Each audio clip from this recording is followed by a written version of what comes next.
Well, still no Stan the Fan. Hopefully you guys aren't too disappointed. Stan will be back with you on Monday. Matt Zenitz, Nick Berger, and Joel Gamble filling in today. And just to follow up on Joel a little bit, his full story, his whole journey from Shippensburg to the NFL to the Eagles practice squad last year will be featured in full length in next month's Pressbox. We'll have a full story on Joel. So if you didn't hear enough today, if you didn't get turned off by his insights on the NFC East, you can read all about him next month. But let's go right back at the phone lines. Of course, you can call in and I guess the 15 minutes we have left and voice your opinion with us, 410-481-1370. Let's go out to Dominic in Baltimore. Dominic, you're on Fox 1370 with Matt, Joel, and Nick. All right, how you doing, Joe? This is Dominic. What's going on? I'm glad I made it. 15 minutes left. Hey, what's going on, Dominic?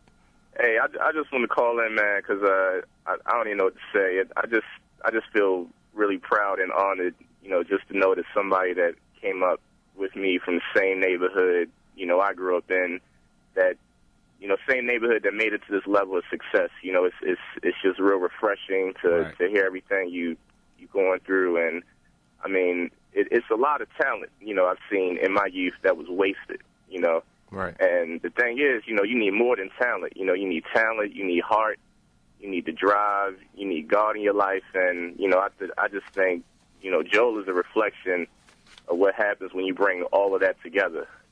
So you're an example, Joel. It's true. I mean, it's so many lost opportunities from guys in the inner city because of lack of guidance and the wrong people in your circle. Right. And I'm just happy Joel was able to make it out that crazy loot. And it just shows. It shows it doesn't matter where you come from too, because even back in high school, Carver was not a top high school football team. Right. I played for them 2 years before Joel, and I mean, we grew up in the same neighborhood. So, I mean, Joel pretty much had to create a buzz for himself, which is great. I mean, Carver wasn't a Dunbar or, whatever other school was, pretty good back in that year. But, I just want to say, it's blessings on your future, man. And, I definitely, I got to see you in that mat in 2011 or whatever the newest one is coming out. I don't know. I stopped playing it. But, it's refreshing to hear, man. It's a good news. I'm happy for you, man. Hey, I appreciate it, Dominic, man. Take care, man. Dominic, appreciate the call. No problem, man. And like we talked about, go right back out to the phone lines. We're joined by former Orioles center fielder and current Delmarva field coach Mike Devereaux. Mike, how you doing? And Riley has been waiting patiently on the line. Of course, this is Matt Zenitz, Nick Berger, and Joel Gamble filling in for Stan the Fan today on the Pressbox Power Lunch. Riley from Baltimore, you are on with Matt, Joel, and Nick. How you doing, sir? I'm fine. Good afternoon, gentlemen. Good afternoon to you, too. Right. I have a question for Joel. Joel, can you elaborate on the mental preparation that it takes in order to be successful? Mental preparation. Be successful in life or in football? Both, man. Because Joel's multi-talented. He's an example.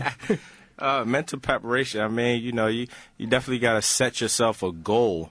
I would start off with you set yourself a goal within the sport that you play. Once you set yourself a goal, then you have different tasks that you meet in order to reach that goal. And once and like I was stating earlier, you have a plan A, you stick with plan A, and you just go for it and do the best that you can.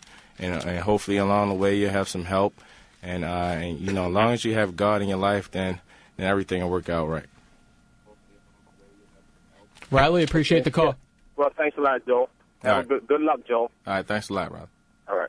So, Joe, we talk so much about the NFC East. What's the outlook for the Ravens at this point? What do you think about the Ravens? I'm sure you have a bit of bias towards them, too, even though they did draft 2 tight ends. But do you view them right now as the favorite in the AFC North? Yeah, exactly, man. With the moves they made at the receiving core, like I said earlier, with Bolden coming in, and they gave up 2 picks and got 1 back for Bolden, and they got Stallworth now, and they're definitely a more explosive team. And then Ray Lewis is year in year out the veteran leader of the team. He's getting older now. Hey, man, he's 35-year-old. He's still a beast, though. He's still a beast, So, and then the emergence of Ray Rice as well. He's a Pro Bowler last year. Pretty much had the whole offense on his back. So they're definitely going to be an explosive offense as well as defense as always. So in your mind, what's the biggest thing that will hold them back from being a Super Bowl contender? I said the offensive line. Nick, did you say the cornerback position or the offensive line? It's a toss-up between the two. I really think that the cornerback, I kind of trust the cornerbacks a little more. I think I think we're. So you trust Chris Carr? Well, I trust the depth. I trust the depth we have there. I trust Ed Reed behind them, even though he takes his gambles. I trust Ed. Stay healthy too.